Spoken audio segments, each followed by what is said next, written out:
मैं डॉक्टर भामा अग्रवाल आपके अपने यूट्यूब चैनल पर आपका स्वागत करती हूँ, अभिनंदन करती हूँ।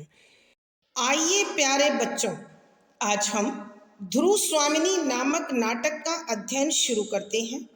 इस नाटक के अध्ययन से पूर्व इसे सरल और सहज बनाने के लिए हमें इसकी भूमिका को समझना होगा, जो इस प्रकार है। ध्रुव स्वामिनी नाटक छायावादी साहित्यकार जयशंकर प्रसाद द्वारा रचित है, जो 1933 में प्रकाशित हुआ। यह भारतीय इतिहास के स्वर्ण युग गुप्त काल की पृष्ठभूमि को लेकर रचा गया। इसमें पुरुष सत्तात्मक समाज के शोषण के विरुद्ध नारी के विद्रोह द्वारा उसके अस्तित्व, अस्मिता, अधिकार, अनुचित विवाह से मोक्ष तथा पुनर्लगन की समस्या का समाधान प्रस्तुत किया गया है। यहाँ समुद्रगुप्त की मृत्यु से लेकर चंद्रगुप्त के राजा बनने तक के समय के घटनाक्रम को 3 भागों में विभाजित किया गया है। पात्र सूची: ध्रुव स्वामिनी, मंदाकिनी, कोमा, चंद्रगुप्त, रामगुप्त, शिखर स्वामी, पुरोहित, शकराज, खिंगिल, मिहिरदेव, सामंत कुमार, शक सामंत, प्रतिहारी, प्रहरी, दासी, कुबड़ा, बोना, हिजड़ा, नर्तकियां। प्रथम अंक इस प्रकार है। द्वितीय दृश्य के कुछ स्मरणीय बिंदु इस प्रकार हैं। नंबर 1, दूसरे दृश्य के आरंभ में शक दुर्ग के बगीचे में कोमा बड़े प्रेम से पौधों की देखभाल कर रही है। नंबर 2, कोमा अपने हृदय में समाये शकराज के प्रेम से पुलकित यौवन को बसंत का उत्सव मानती है और अपने मनोभाव एक गीत के रूप में व्यक्त करती है।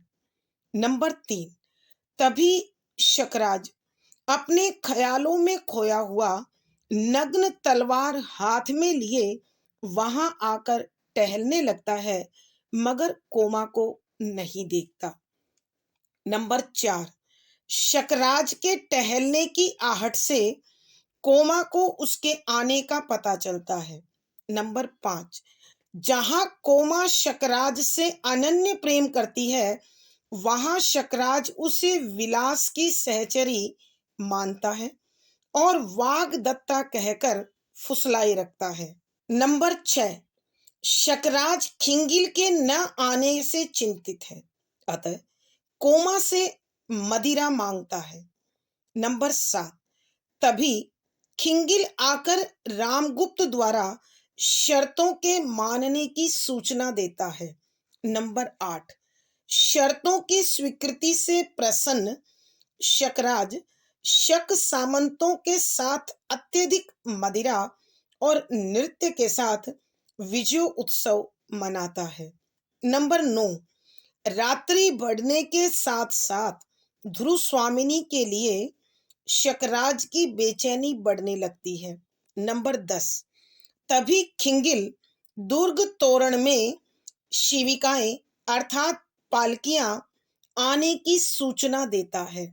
नंबर 11, खिंगिल शकराज से ध्रुव स्वामिनी की एकांत में मिलने की इच्छा के विषय में बताता है। नंबर 12, शकराज ध्रुव स्वामिनी का मजाक उड़ाते हुए उसकी इच्छा स्वीकार कर एकांत में मिलने को राजी हो जाता है।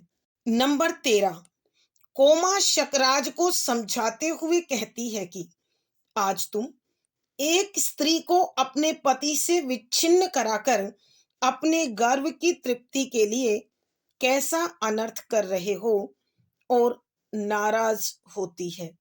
नंबर 14, शकराज इस दुष्कर्म को राजनीतिक प्रतिशोध कहकर टालता है।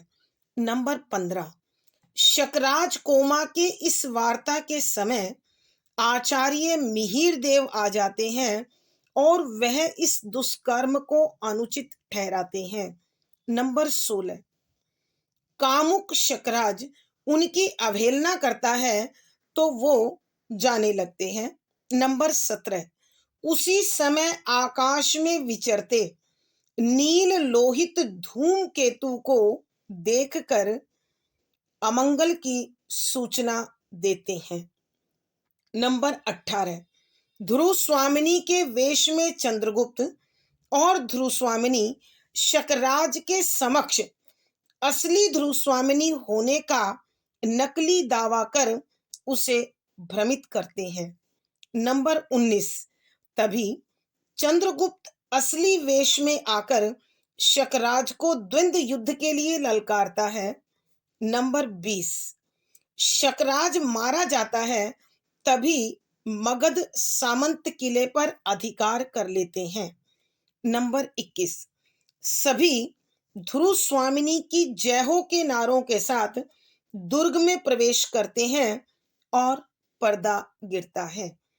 आइए प्यारे बच्चों, अब हम इस दूसरे अंक के पदों की व्याख्या के द्वारा इसकी विषय वस्तु को समझने की कोशिश करते हैं। पद संख्या 25, कोमा, नई रानी के आगमन की प्रसन्नता से शकराज, संभल कर, नई रानी का आना क्या तुम्हें अच्छा नहीं लगा कोमा? कोमा, निर्विकार भाव से, संसार में बहुत सी बातें बिना अच्छी हुए भी अच्छी लगती हैं और बहुत सी अच्छी बातें बुरी मालूम पड़ती हैं। प्रसंग, प्रस्तुत पंक्तियां छायावादी साहित्यकार श्री जयशंकर प्रसाद जी द्वारा रचित ध्रुव स्वामिनी नामक नाटक के दूसरे अंक से ली गई हैं। संदर्भ, यहाँ नाटककार जयशंकर प्रसाद ने गुप्तकालीन ऐतिहासिक पृष्ठभूमि में कल्पना का ऐसा ताना बाना बुना है जिसमें नारी के अस्तित्व, अस्मिता, अधिकार और पुनर्लगन की समस्या का समाधान प्रस्तुत किया गया है। यहाँ उस समय का वर्णन है जब शक दुर्ग में शकराज को खिंगिल बताता है कि महारानी ध्रुव स्वामिनी की पालकी आ चुकी है और शकराज उससे मिलने को बेचैन हो जाता है। उसी समय कोमा, जो सिंहासन के पास खड़ी हुई थी, उसने शकराज से पूछा, महाराज मेरे लिए क्या आज्ञा है? कोमा की उपस्थिति से अनजान शकराज उसे देखकर अचानक चौंक जाता है और उसे बहलाने के लिए प्रेम भरी बातें करता है। तब व्यंग से कोमा कहती है कि व्याख्या, शब्दों के अर्थ साथ साथ, आगमन आना, प्रसन्नता खुशी, निर्विकार विकार होते हैं अच्छे भी और बुरे भी, सुख दुख के भाव आना, खुशी विषाद के भाव आना, क्रोध आना, ये सब विकार है। तो निर्विकार का मतलब न सुख का भाव न दुख का भाव, न प्रसन्नता का भाव न विषाद का भाव न क्रोध का भाव, उसको हम निर्विकार कहते हैं। यहां जब शकराज कहने लगा कि मेरा मन चंचल हो रहा है, कोमा मेरे पास आओ, तो कोमा व्यंग से पूछती है, महाराज मन चंचल क्यों हो रहा है? उसका कारण क्या नई रानी का आना है या उस नई रानी के आने की खुशी में आपका मन चंचल हो रहा है? यदि मन की चंचलता का कारण नई रानी है तो उसे बुलाइए। तब शकराज सावधान होकर कोमा के प्रश्न का उत्तर दिए बिना एक और प्रश्न उससे करता है कि कोमा, क्या तुम्हें शक दुर्ग में नई रानी का आना अच्छा नहीं लगा? आना बुरा लग रहा है? तब कोमा बिना किसी भाव को अपने चेहरे पर लाए हुए, यानी न खुशी न दुख न क्रोध, संसार में बहुत सी बातें बिना अच्छी हुए भी अच्छी लगती हैं और बहुत सी अच्छी बातें बुरी मालूम पड़ती हैं कि महाराज, संसार में बहुत सारी बातें ऐसी होती हैं जो अच्छी नहीं होती लेकिन मन को भाती हैं और बहुत सी बातें ऐसी होती हैं जो बहुत अच्छी होती हैं लेकिन मन को बिल्कुल पसंद नहीं आती। अर्थात यहाँ कोमा के कहने का भाव यह है कि संसार अपने नियम के अनुसार, अपने विधान के अनुसार चलता है। मनुष्य की इच्छा अनिच्छा का वहां कोई अर्थ नहीं होता। प्यारे बच्चों, आप बहुत अच्छे से जानते हैं कि इस संसार में बहुत से काम ऐसे हैं जो हमें नहीं करने चाहिए, लेकिन हम उनमें आनंद का अनुभव करते हैं और हम उन्हें करते हैं। जैसे कि खान पान संबंधी नियम कुछ और हैं और हम खाते कुछ और हैं। हम कठोर परिश्रम करें तो सफलता मिलती है, लेकिन परिश्रम सबको भाता नहीं है। सफलता सबको अच्छी लगती है। तो इसी प्रकार के भाव कोमा के कहने का अर्थ है। आइए प्यारे बच्चों, एक बार फिर इस पद की व्याख्या करते हैं। यहां जब शकराज कोमा से कहता है कि कोमा मेरा मन चंचल हो रहा है, तुम मेरे पास आओ, तो कोमा ने महाराज से पूछा, शकराज से पूछा कि महाराज, क्या आपका हृदय नई रानी के आने की खुशी में चंचल हो रहा है? तो उस चंचलता को स्थिर करने के लिए नई रानी को बुलाइए, मुझे क्यों अपने निकट बुला रहे हैं?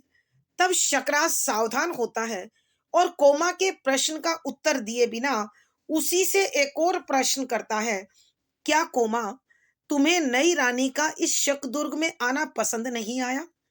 तब कोमा बिना किसी भाव को अपने अंदर लाए, अर्थात न क्रोध न सुख न दुख, कि वह कहती है, महाराज, इस संसार में बहुत सी बातें ऐसी हैं जो बिल्कुल अच्छी नहीं लगती, लेकिन फिर भी हमें अच्छी लगानी पड़ती हैं, और बहुत सी बातें अच्छी होती हैं लेकिन हमें वो बुरी लगती हैं। अर्थात कहने का भाव यह है कि ये संसार अपने विधान, अपने नियम के अनुसार चलता है। मानव की इच्छा अनिच्छा, उसका पसंद नापसंद होना उस कार्य पर कोई असर, कोई प्रभाव नहीं डालता है। भावार्थ, यहां नाटककार के कहने का भाव यह है कि दर्शन के प्रभाव के कारण कोमा निर्विकार रहती है और किसी भी प्रकार के भाव को प्रकट नहीं करती है। विशेष यहां कोमा की दार्शनिकता को उद्घाटित किया गया है। शुद्ध साहित्यिक खड़ी बोली है, तत्सम प्रधान शब्दावली है, व्यंजना शब्द शक्ति प्रसाद गुण है, संवादात्मक शैली और अनुभूति परक बिंब है। पद संख्या 26। शकराज झुंझलाकर, तुम तो आचार्य मिहिर देव की तरह दार्शनिकों की सी बातें कर रही हो। कोमा, वे मेरे पिता तुल्य हैं, उन्हीं की शिक्षा में मैं पली हूं। हाँ, ठीक है, जो बातें राजा को अच्छी लगे वे ही मुझे भी रुचनी ही चाहिए। शकराज अव्यवस्थित होकर, अच्छा, तुम इतनी अनुभूतिमयी हो, यह मैं आज जान सका।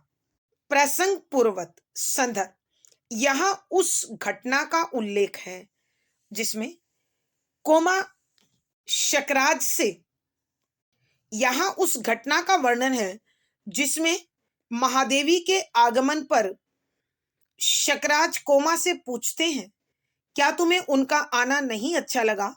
तो कोमा दर्शन शास्त्रियों की तरह जवाब देती है कि महाराज, मेरी पसंद और नापसंद का कोई महत्व नहीं है। यहां संसार अपने विधान के अनुसार चलता है।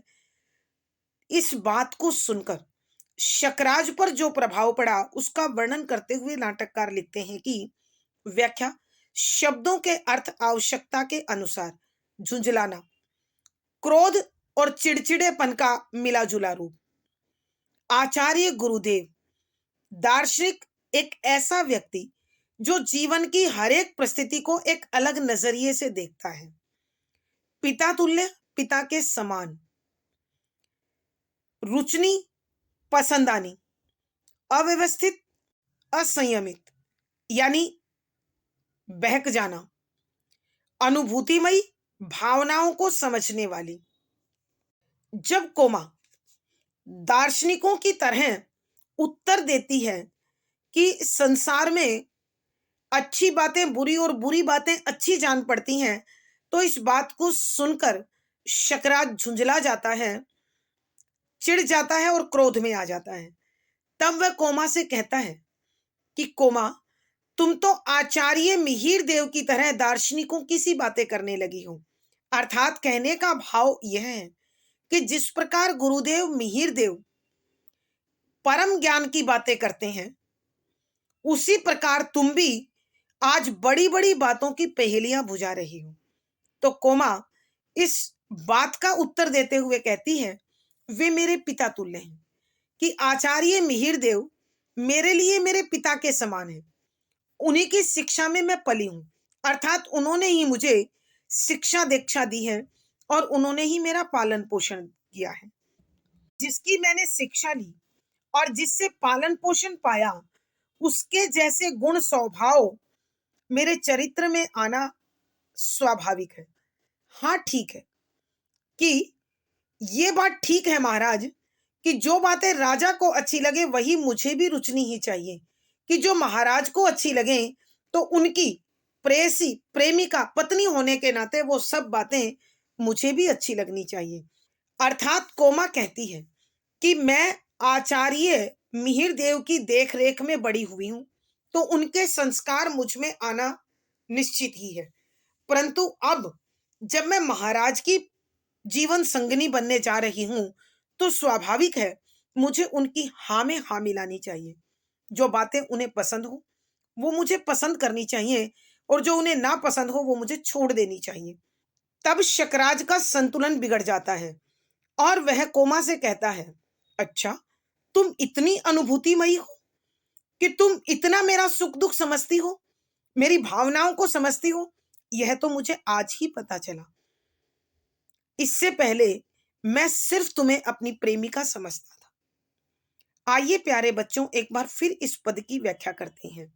यहां कोमा के मुख से दार्शनिकों की सी बातें सुन शकराज झुंझला जाते हैं, क्रोधित हो जाते हैं, और वो कोमा से कहते हैं कि कोमा, तुम तो गुरुदेव मिहिर देव की तरह बड़ी बड़ी दार्शनिक बातें करने लगी हो। अर्थात तुम बातों की पहेलियां बुझाने लगी हो जो मुझे समझ नहीं आती। तब कोमा उसका उत्तर देते हुए कहती है कि आचार्य मिहिर देव मेरे लिए मेरे पिता के समान है। उनसे मैंने शिक्षा दीक्षा पाई है, उन्होंने मेरा पालन पोषण किया है, तो उनके जैसे संस्कार मेरे चरित्र में आने ही थे। हाँ, यह मैं भूल गई थी कि अब मैं महाराज से अपना संबंध जोड़ने जा रही हूं, तो वही बातें मुझे पसंद आनी चाहिए जो महाराज को पसंद आए, और जो महाराज को पसंद ना हो वो मुझे भी अपने जीवन से बाहर कर देनी चाहिए, अलग कर देनी चाहिए। तब शकराज अपना संतुलन खो बैठते हैं और कहते हैं, अच्छा, तुम इतनी अनुभूतिमयी हो कि तुम मेरे सुख दुख, मेरे भावों को इतना अच्छी प्रकार से समझने लगी हो। यह बात तो मुझे आज ही पता चली।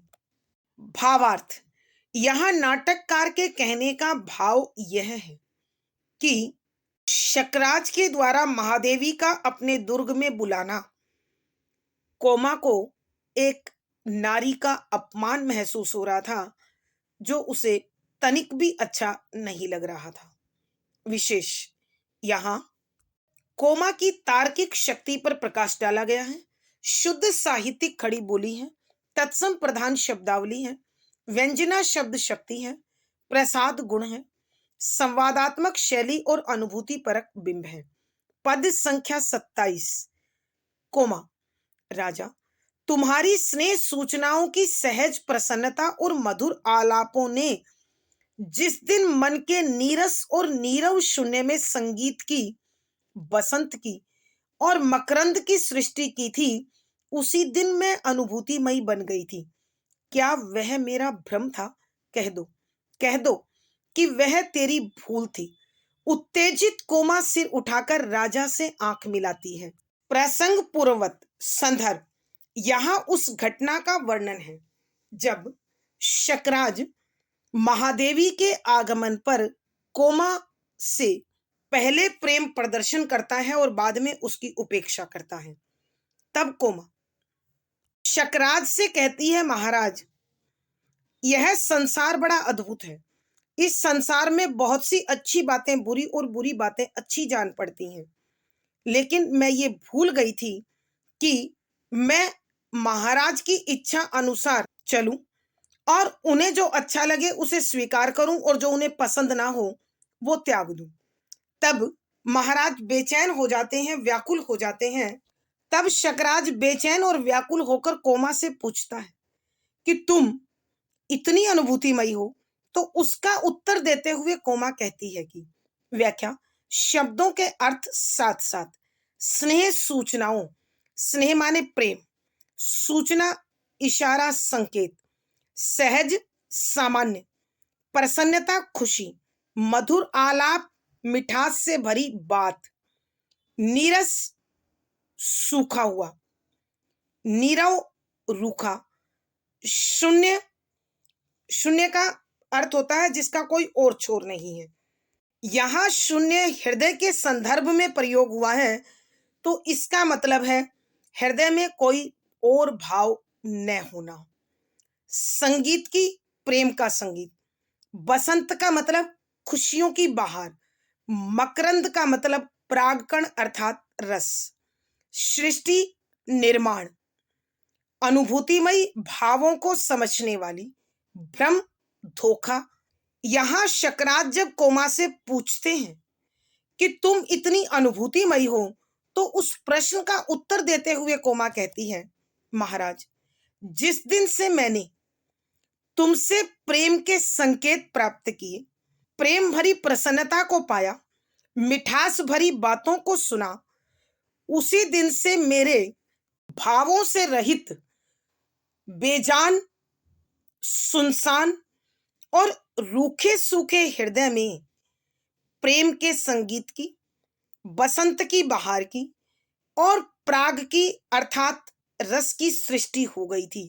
अर्थात कहने का भाव यह है कि महाराज, जब आपने मुझे प्रेम भरी बातों से, इशारों से, अपने प्रेम के माध्यम से मेरे इस हृदय पर दस्तक दी, तो मैंने भी उस प्रेम को सहज रूप से स्वीकार कर लिया और अपने इस शून्य जैसे शांत, सन्नाटे से भरे हुए, रूखे सूखे जीवन में तुम्हारे उस प्रेम के भाव को अनुभव किया और उसी प्रेम भाव के कारण मेरे जीवन में प्रेम संगीत जन्म लेने लगा। बसंत की बहार की तरह आनंद बहकर आने लगा और जीवन खुशियों के रस से भर गया। मैं तुम्हारे उस प्रेम के भाव को प्राप्त करते ही अनुभूतिमयी बन गई थी। अर्थात तुम्हारे हर छोटे बड़े भाव को, तुम्हारी आवश्यकता अनावश्यकता को मैं उसी दिन से महसूस करने लगी थी। क्या वह मेरा भ्रम था कि महाराज, क्या वो मेरा धोखा था जो मैंने आपको अपना प्रियतम समझ लिया था, अपना जीवन साथी समझ लिया था? कह दो कि वह तेरी भूल थी। और वह क्रोध से आकर शकराज से आंखें मिलाते हुए उससे पूछती है कि महाराज, क्या मैंने वो गलती की थी या आपके उस स्वरूप को समझने में मैंने भूल की थी? आइए प्यारे बच्चों, एक बार फिर इस पद की व्याख्या करते हैं। यहां जब शकराज कोमा से पूछता है कि क्या तुम इतनी अनुभूतिमयी हो, तो कोमा उनके प्रश्न का उत्तर देते हुए कहती है कि महाराज, मैं तो अनुभूतिमयी उसी दिन बन गई थी जिस दिन तुमने अपने प्रेम को मुझे इशारों में और अपनी मिठास भरी बातों के माध्यम से बताया था। तुमने मेरे सुने और इस सुनसान हृदय पर जिस दिन प्रेम भरी दस्तक दी थी, उसी दिन मैंने उस प्रेम को स्वीकार कर लिया था और तभी से मैंने अपने इस जीवन को तुम्हारे प्रेम के संगीत से भर लिया था। तभी मेरे जीवन में तुम्हारा प्रेम बसंत की बहार बनकर छा गया था और आनंद की अनुभूति मेरे जीवन में होने लगी थी। मैं उसी दिन से तुम्हारे सुख दुख, आवश्यकता अनावश्यकता आदि के विषय में समझने लगी थी, अर्थात तुम्हारे भावों के अनुकूल आचरण करने लगी थी, तुम्हारे अनुसार ढलने लगी थी। पर आज मुझे ऐसा लगता है कि वह महज मेरा धोखा था, क्योंकि जिस शकराज ने मुझसे प्रेम किया था वो शकराज कोई और था, और आज जो मेरे सामने खड़ा हुआ है उसका स्वरूप, उसका रूप, उसका गुण, उसका आचरण उस महाराज से बिल्कुल अलग है। और इस प्रकार कोमा क्रोधित हो जाती है और अपना सिर उठाकर महाराज शकराज से आंखें मिलाते हुए कहती है, आज तुम मुझे स्पष्ट कर दो, मुझे बता दो कि मेरा तुम्हारे उस प्रेम को समझना, स्वीकार करना क्या मेरी गलती थी, क्या मेरी भूल थी। भावार्थ, यह नाटककार के कहने का भाव यह है कि जब जब नारी के विश्वास को धोखा मिलता है तब तब वह टूट जाती है, उसका अंतर्मन अत्यधिक घायल हो जाता है, और यही स्थिति कोमा की है। विशेष यहाँ कोमा की मनस्थिति का मार्मिक चित्रण है, शुद्ध साहित्यिक खड़ी बोली है, तत्सम प्रधान शब्दावली है, श्रृंगार रस माधुर्य गुण है, व्यंजना शब्द शक्ति है, संवादात्मक शैली और अनुभूति परक बिंब है। पद संख्या 28। शकराज संकोच से, नहीं कोमा, वह भ्रम नहीं था, मैं सचमुच तुम्हें प्यार करता हूं। कोमा, उसी तरह, तब भी यह बात। शकराज शशंक भाव से, कौन सी बात। कोमा, वही जो आज होने जा रही है मेरे राजा। आज तुम एक स्त्री को अपने पति से विच्छिन्न कराकर अपने गर्व की तृप्ति के लिए कैसा अनर्थ कर रहे हो। प्रसंग पूर्वक संदर्भ, यहां उस घटना का उल्लेख है जिसके अंतर्गत कोमा अपने प्रेम भाव को प्रकट करती है और शकराज से कहती है कि जिस शकराज से मैंने प्रेम किया था वो एक ओजस्वी, तेजस्वी, निष्ठावान, समर्पित पुरुष था, लेकिन आज मेरे सामने जो है वो कोई और है। जब कोमा यह कहती है कि महाराज, क्या उस पौरुष भरी प्रतिमा से, उस पौरुष भरे व्यक्तित्व से जो मैंने प्रेम किया था, क्या वो मेरा भ्रम था, मेरा संदेह था, मेरी भूल थी या धोखा था, तब शकराज को बड़ा संकोच होता है और वो कहने लगता है। व्याख्या शब्दों के अर्थ साथ साथ। संकोच, हिचकिचाहट, शशंक संदेह से भरकर, विच्छिन्न अलग, गर्व सम्मान, यश तृप्ति, संतुष्टि, संतोष, शांति, अनर्थ बुरा कार्य।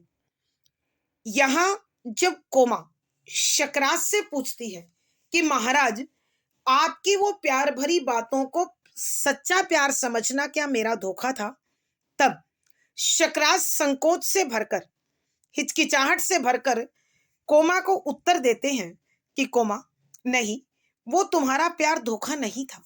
मैं आज भी तुमसे सचमुच प्यार करता हूं, कल भी तुम्ही से प्यार करता था और आज भी तुम्ही से करता हूं। तब कोमा उसी प्रकार उत्तेजना के साथ पूछती है, तब भी यह बात कि अगर वो प्यार सच्चा है तो फिर आज इस प्रकार महादेवी को अपने महल में बुलाने का क्या मतलब है, क्या अर्थ है। शकराज संदेह प्रकट करते हुए, अनजान बनते हुए कहता है, कौन सी बात कोमा, कि आज किस बात की बात कर रही हो कोमा तुम। कोमा, वही जो आज होने जा रही है मेरे राजा, कि महाराज, वही जो आज तुम करने जा रहे हो, कि तुमने एक नारी को अपने महल में बुलाया है, तुम उसकी प्रतिष्ठा के साथ, उसके सम्मान के साथ खिलवाड़ करने जा रहे हो, उसके गौरव को नष्ट करने जा रहे हो। आज तुम एक स्त्री को अपने पति से विच्छिन्न कराकर अपने गर्व की तृप्ति के लिए कैसा अनर्थ कर रहे हो, कि आज तुम एक पत्नी को उसके पति से अलग कराकर लाए हो और अपने अभिमान को संतुष्ट करने के लिए, अपने अभिमान को शांत करने के लिए उस नारी के सम्मान को कुचलना चाह रहे हो, उसे अपमानित करना चाह रहे हो। आइए प्यारे बच्चों, एक बार फिर इस पद की व्याख्या करते हैं। यहां जब कोमा शकराज से पूछती है कि महाराज, वह आपका प्रेम क्या छलावा था, धोखा था, भ्रम था, संदेह था, तो शकराज हिचकिचाते हुए, संकोच करते हुए उत्तर देते हैं, नहीं कोमा, मेरा वो प्रेम छल नहीं था, छलावा नहीं था, भ्रम नहीं था, धोखा नहीं था। मैं आज भी तुम्ही से सचमुच प्यार करता हूं। तब कोमा उसी उत्तेजना के साथ पूछती है, तब भी यह बात कि यदि तुम मुझसे प्रेम करते हो तो महादेवी को महल में किस लिए बुलाया है, क्यों बुलाया है? खिंगिल महारानी होने की बात कह रहा है तो वह ऐसी बात क्यों कह रहा था? शकराज अनजान बनते हुए संदेह प्रकट करते हुए कहता है, कौन सी बात? कि कोमा तुम किस बात की बात कर रही हो? तब कोमा उत्तर देती है, वही जो आज होने जा रही है मेरे राजा। कि महाराज वही बात जो आज आप करने जा रहे हो। आप एक नारी के सम्मान को कुचलना चाहते हैं, उसे अपमानित करना चाहते हैं। आज तुम एक पत्नी को उसके पति से अलग करा कर लाए हो और उसके सम्मान को कुचलकर अपने गर्व को, अपने अभिमान को संतुष्ट कर लेना चाहते हो। यह कैसा पाप है, कैसा अपराध, कैसा दुष्कर्म है?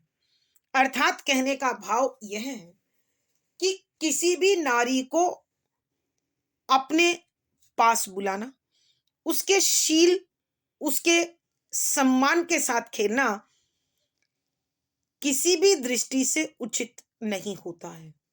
भावार्थ, कहने का भाव यह है कि कोमा अपने प्रेम पर लगते हुए प्रश्न चिन्ह तथा एक नारी के होते हुए अपमान को देखकर अत्यंत आहत है, दुखी है। विशेष यहां नारी एक सच्ची सहधर्मिणी का धर्म निभाते हुए शकराज को नारी का अपमान करने से रोकना चाहती है। शुद्ध साहित्यिक खड़ी बोली है, तत्सम प्रधान शब्दावली है, व्यंजना शब्द शक्ति है, माधुर्य गुण है, श्रृंगार रस है, संवादात्मक शैली और अनुभूति परक बिंब है। आज की कक्षा में प्यारे बच्चों इतना ही। अगली वीडियो में फिर मुलाकात होगी। पिछली वीडियो का लिंक डिस्क्रिप्शन बॉक्स में मिल जाएगा। आशा है पढ़ा गया विषय आपको समझ में आया होगा। अपने भाव व विचार कमेंट बॉक्स में लिखें। वीडियो को लाइक करें, शेयर करें और चैनल सब्सक्राइब करें। आपका दिन और जीवन मंगलमय हो, इसी शुभकामना के साथ आभार, धन्यवाद।